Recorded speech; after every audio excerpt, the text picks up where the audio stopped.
So when you hear the word angle bisector, what do you think?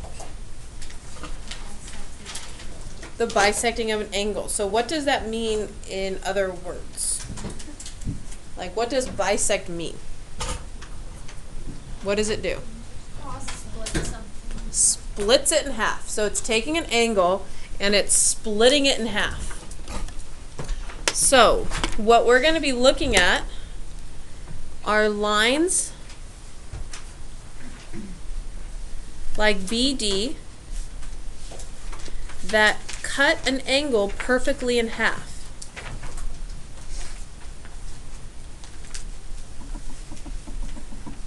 So BD is an angle bisector.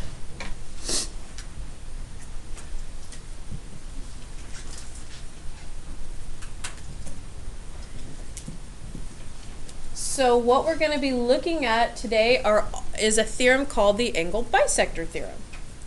And what this theorem says is that if you have an angle bisector like we do here, if you were to find the distance between any point on the angle bisector, so if I were to draw from D and go the distance to A, so real quick, let's go over distance. How many of you guys have ever heard the phrase, the fastest way anywhere is a straight line? Like if you're ever in a park, do you go the windy way if you want to get there quick, or do you just cut across the grass and go straight? You just go straight, right? And so what that is you're actually going in a perpendicular fashion. You're going directly there. So when we talk about distance, we're talking about the shortest distance, which is the perpendicular to each side. So if we look at the distance to each side, I'm going to move my A here just so that it matches up. So if I look at the distance to each side, if BD is a perpendicular bisector, these distances will be the same. That's what the perpendicular bisector theorem says, is that if you have a perpendicular bisector, that the distance from any point here to the rays that make up the angle are going to be the same. So just like yesterday, how we had that perpendicular bisector theorem that was just telling us how we could set up these equations and what we can set equal, this is another theorem where it's just telling us what can we set equal to each other. So if we have an angle bisector, these two distances are the same. It also works backwards. If you know these two distances are the same, then you know BD is an angle bisector. So it works both ways, just like yesterday's. And so what we're going to work on today is, I think I have 4 examples, yeah, 4, of just recognizing what do we have, what do we know is equal, what can we solve. So it's very similar to last night. We're just using angle bisectors today instead of perpendicular bisectors. Okay. So any questions on the theorem itself before we jump into some examples? Okay. So number 1, let's see if I can get this picture right.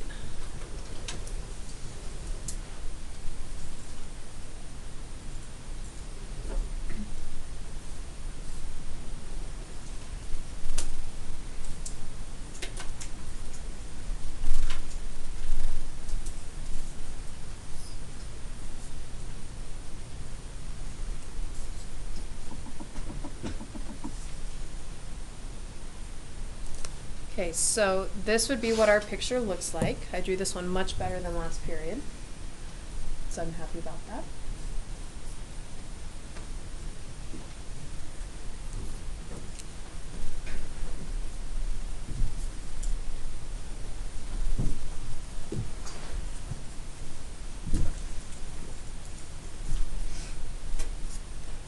Okay, our goal for this one is to find the length of PQ.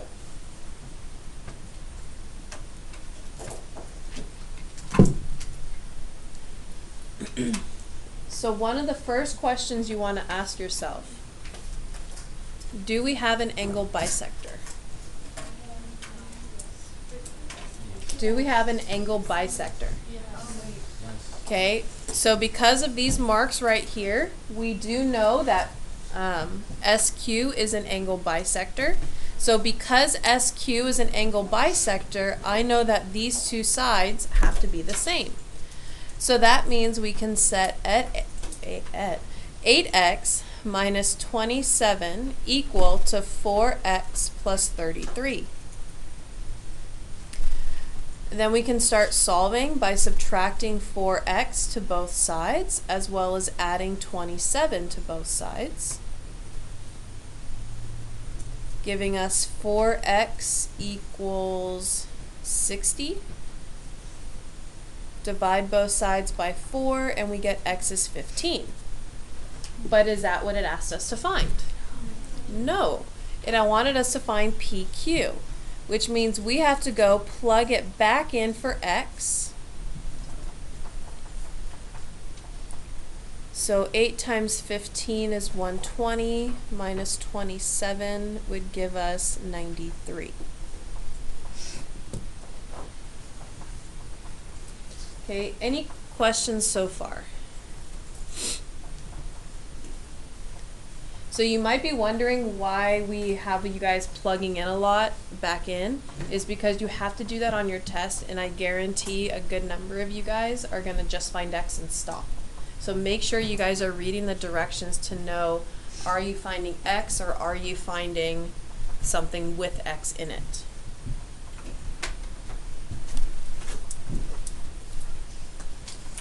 Okay, last call. Any questions on this example at all? Okay, then the next one we're going to do, number 2. This one has a picture that looks like this.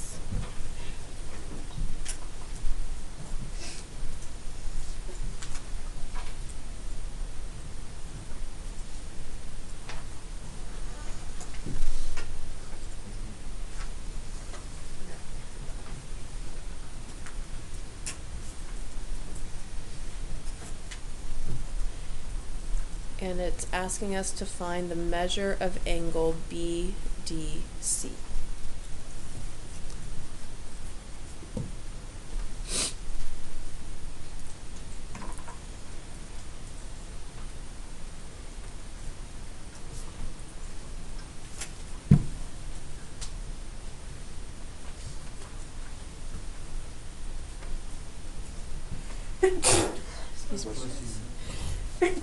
Excuse me. Excuse me.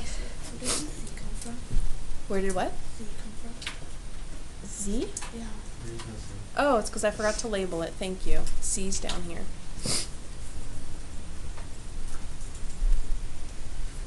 So what we want to look for is, do we know we have an angle bisector? How do you know? Because it doesn't have it marked for us. So how can we say, yeah, we do have one because we have the 90 degrees and these distances are the same. This is the backwards version of our angle bisector theorem. So because these distances are the same and they meet at a 90-degree angle, then we can say, yes, this is an angle bisector. So then we can set them equal to each other to solve. So I'm going to subtract 9x to both sides, add 20 to both sides. Oh, sorry. My brain starts doing math before I write, and then I apologize. 19, not 20. Add 19 to both sides. So I get 24 equals 3x. So x will equal 8. But are we asked to find x? No, we're asked to find the measure of angle BDC. So how might we figure out what that angle is? BDC. Plug it in. So we're plugging it into the 12 times 8 minus 19. So 96 minus 19 would give us 77 degrees. Okay, so how is that one going backwards with our theorem?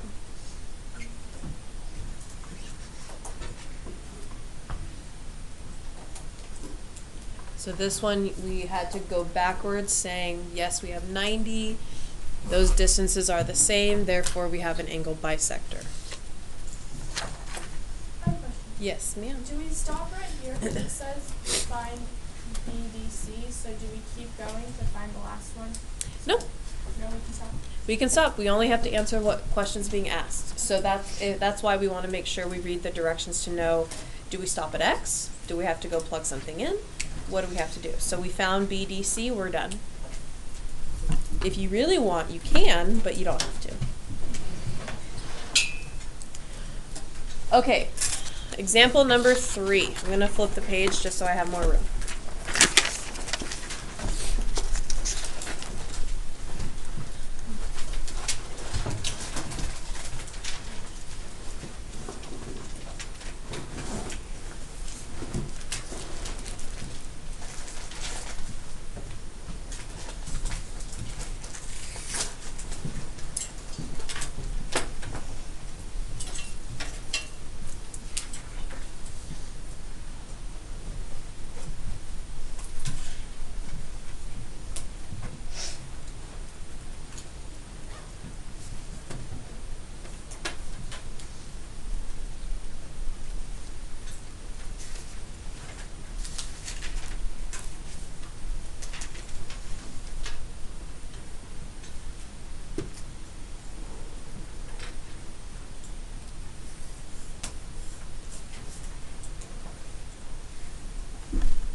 Yeah. Is it supposed to be like a square or No.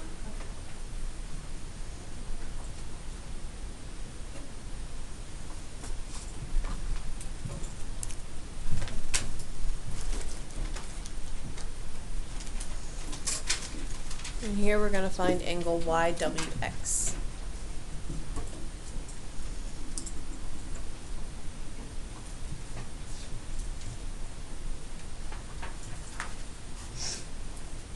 So do we have an angle bisector? How do you know?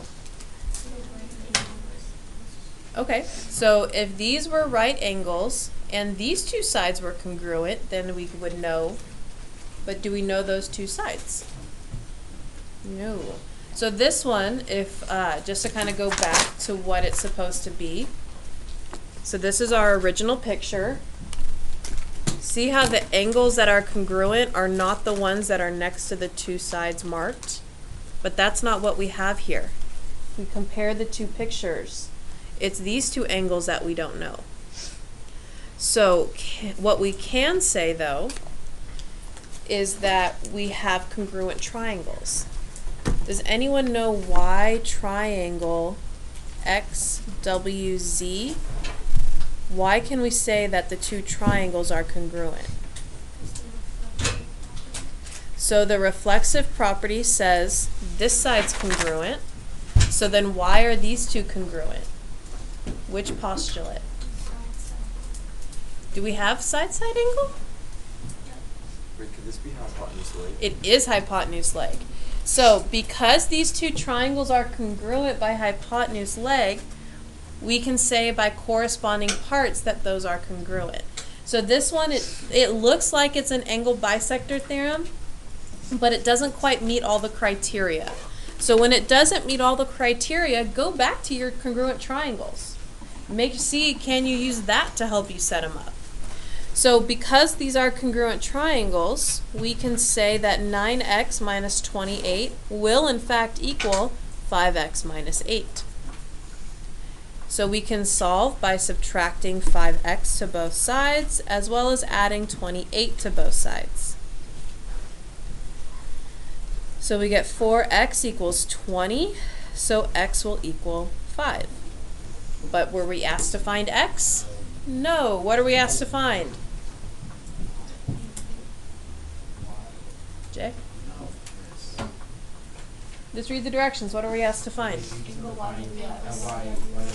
We have to find, we just gotta plug it in. See, why are you so afraid? Okay, YWX. So what's the expression we plug it into? 9x. Okay, so plug it into 9 times 5 minus 28, and that'll give me the whole angle? That only gives me XWZ. How do I get all the way to Y? Huh? Is it plus 5 times 5 times 8? We have to add it to 5 times 5 minus 8. So we would take both expressions, add them together, and substitute in the x. Yes, ma'am. Or yes, sir. So we plug in 5 for both equations? Yep. Okay. And then add the results together. Because we were talking about the larger angle, not each individual. So here we would get 45 minus 28 plus 25 minus 8. Let's see, that'll give us 70 minus 36, which will give us 34 degrees.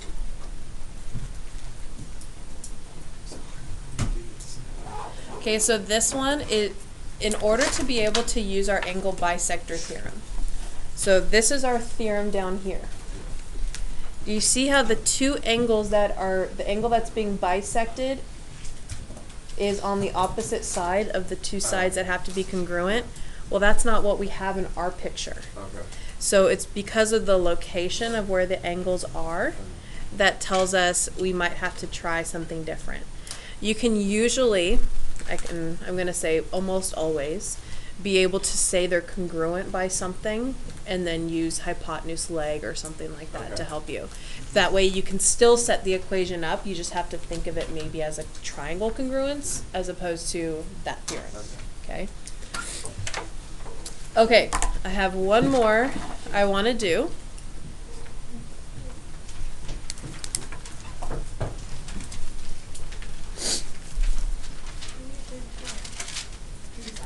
I just added all this. I added the positives together and got 70. I added the negatives together, got negative 36, and then when I subtracted, I got 34. But it's subtraction.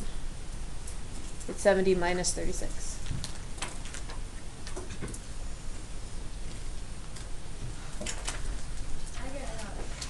I know Serena's got a look of, huh? Wasn't a negative negative like a positive? But when you're multiplying or dividing, yes. When you're adding, no.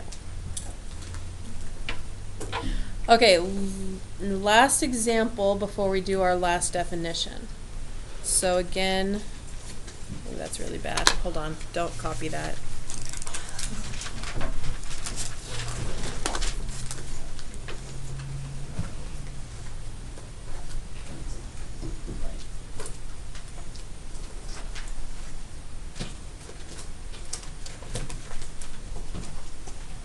We have A, B,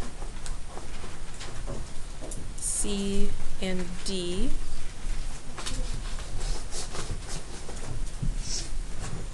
If angle ADC has an angle bisector of DB, find the following.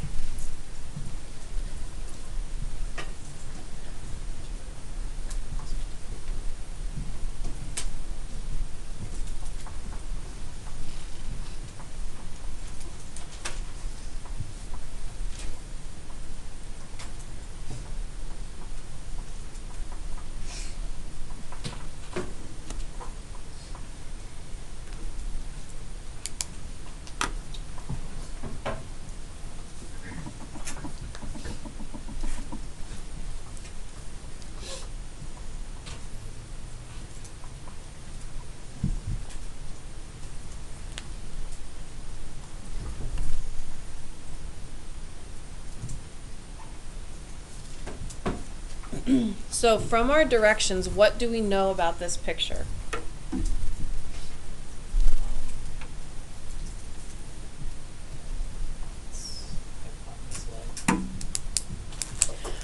Okay, we do know the two triangles are congruent by hypotenuse leg because of that reflexive property. But it also tells us here that that we have an angle bisector, that DB is an angle bisector of angle ADC. So that means these two angles are congruent. How can we find out what these two angles are? Oh, 68 plus 90, and then 180 minus that. Okay, so we have two angles in a triangle, so just do 180 minus the sum of the two angles we know, and we'll get the missing angle up here. So when we do that, we get the top angle's 22. What's this top angle? 22. Because we know that these triangles are congruent by hypotenuse leg. So now let's see if we can answer the questions for the different angles, because we know all the parts. So ADC. ADC. What is this big angle? What does it measure? 136. 136. So you're going to add 68 and 68 to get 136. Okay, what about ABD? So what does this angle measure? 22. You just read it from what we have filled in. What is CBD? 22. And last one, ABC, that big angle? 44.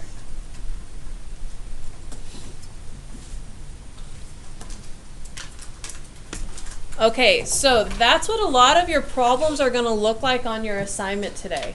It's going to be pictures with angle bisectors or distances marked congruent so that you can use these equations. Okay, the last part that you need to know, so just like perpendicular bisectors had that point of concurrency called the circumcenter, if we were to do the same thing with angle bisectors, we get another point of concurrency. So we're going to draw that down here. So draw another triangle that has room to draw in. I'm going to call it triangle ABC. And what we're going to do is we're going to sketch. So sketch means it's not exact. We're just estimating. We're going to draw all three angle bisectors. So if you were to draw the line that cuts angle A in half, the one that cuts angle B in half, and the one that cuts angle C in half.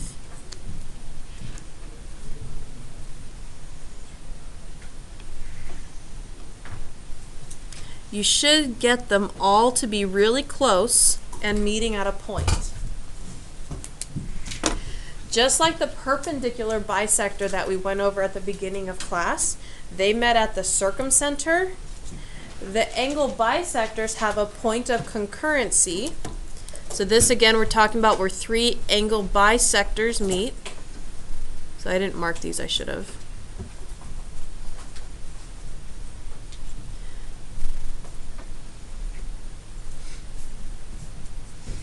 This point is called the in-center because it's in the triangle, and this one will always be in the triangle. Okay, so you have something called the in-center. And one of the things that's special about the in-center is that if you were to draw the distance, so the perpendicular distance to all three sides,